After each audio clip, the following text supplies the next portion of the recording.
25 2026 வரை. திருக்கணித பஞ்சாங்கம் மே 14 2025 முதல் ஜூன் 2 2026 வரை.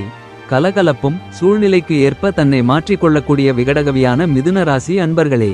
மங்களகரமான விசுவாவசு வருடம் வாக்கிய பஞ்சாங்கத்தின் அடிப்படையில் குடும்பஸ்தானமான 2ஆம் ராசியில் இருந்த குரு பகவான் சித்திரை மாதம் 28ஆம் தேதி அதாவது மே 11 2025 முதல் சகோதரஸ்தானமான 3ஆம் வீட்டில் சஞ்சாரம் செய்து சுப அசுப பலன்களை வழங்கிக் கொண்டிருக்கிறார்.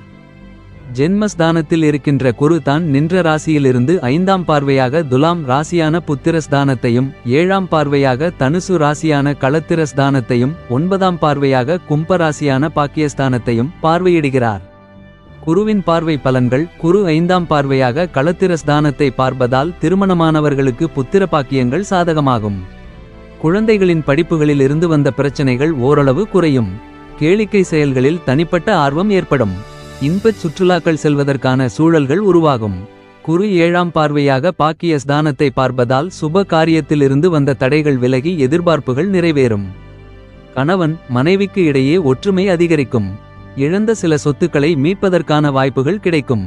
குரு 9ஆம் பார்வையாக லாபஸ்தானத்தை பார்ப்பதால்